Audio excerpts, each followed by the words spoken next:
Hello and welcome to the Spiritual Life Coach Podcast. I am your host, Erica Haynes. On this podcast, we'll use spiritual truth and spiritual tools to lighten up your challenges.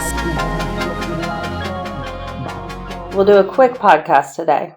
I'll read a quick passage, and I think it speaks to the idea that we're here to evolve ourselves and to find our true selves, and therefore to see each person, each relationship, and each challenge as the means to accomplish that goal.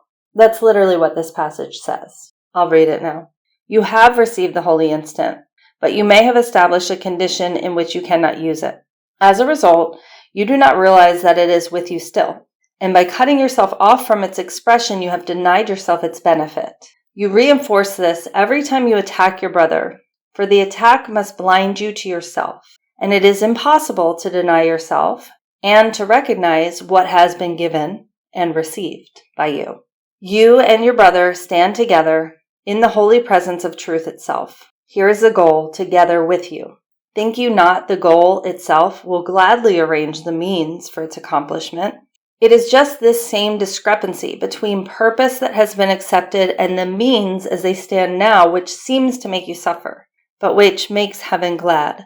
If heaven were outside of you, you could not share in its gladness. Yet because it is within, the gladness too is yours. You are joined in purpose, but remain still separate and divided on the means. Yet the goal is fixed, firm, and unalterable, and the means will surely fall into place because the goal is sure.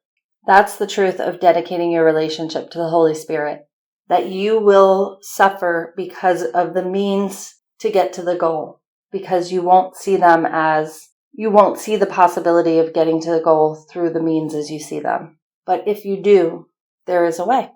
I've been thinking about this lately in terms of, why is this person here? What is this relationship supposed to teach me? Why is this challenge so difficult? Am I supposed to just label this person a narcissist and just walk away and cut them off? If I hold a grudge for long enough, will it pay off? Will they suffer for acting like I didn't matter, for not caring about my feelings, for not treating me like I had value?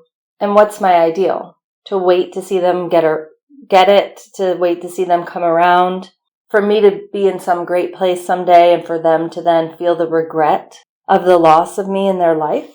Sometimes that's the only choice you're left with, but other times you do have the choice and you do have the power to shift it.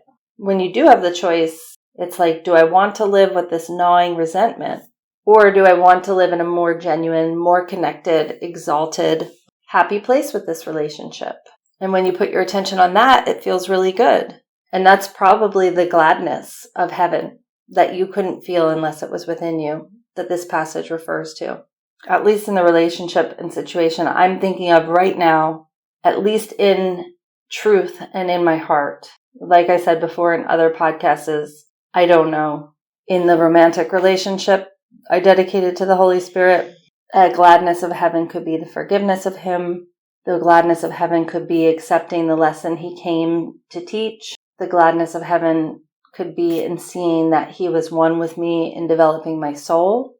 But what I taught today about the gladness of heaven that comes from picturing this relationship being in such a better place, in my experience, that hasn't always been able to happen in the world. Not to leave on a negative note.